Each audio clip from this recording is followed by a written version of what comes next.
ஸ்ரீமுஷ்ணம் ஸ்ரீ பூவராக சுவாமி கோவிலில் புருஷ சூக்த மண்டபம்.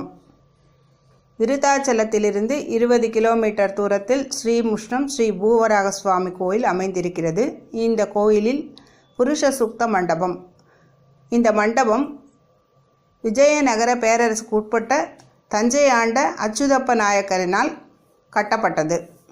இவரது சகோதரர்கள் அனந்த நாயக்கர், கோவிந்த நாயக்கர், கொண்டலு நாயக்கர் என்ற 3 பேரில் ஒருவருக்கு தீராத வயிற்று வலி வந்ததாகவும் இந்த பெருமாளை வேண்டிக் கொண்டு இரவில் கனவின் போது பெருமாளே நேராக வந்திருந்து அவருக்கு பிரத்யட்சமாய் இந்த கோவிலில் இந்த மண்டபத்தை கட்டித்தரவும் கைங்கரியம் பண்ணவும் வயிற்றினை தடவி கொடுத்து அந்த நோயை விலக்கியதால் அந்த வடு தன்னுடைய சிலையில் இருக்கும்படியாக வடிவமைத்து வழிபாட்டு நிலையில் அவர் இருப்பது போன்ற ஒரு சிலை வடித்திருக்கிறார். இந்த மண்டபத்து தூண்கள் எல்லாம் இசை வெளிப்படுத்தக்கூடிய அற்புதமான இந்த வேலைப்பாடுகளுடன் இருக்கின்றது. மேலே கிளி மண்டபம், பல கிளிகளோடு சேர்ந்த அற்புதமான மண்டபம். பெண்களின் பின்னல் ஜடை அந்த காலத்தில் எப்படி இருந்தது, கோடாலி முடிச்சு என்ற விதத்தில் எப்படி இருந்தது என்பதை அர்ச்சகர் காண்பிக்கின்றார்.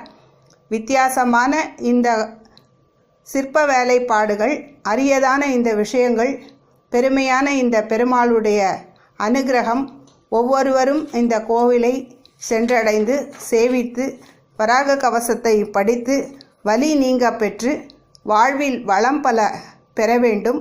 அச்சுதப்ப நாயக்கர் அவர்கள் ஸ்ரீமுஷ்ணம் ஆதிவராக சுவாமி கோயிலில் சிறப்பான கைங்கரியங்களை செய்திருக்கிறார்.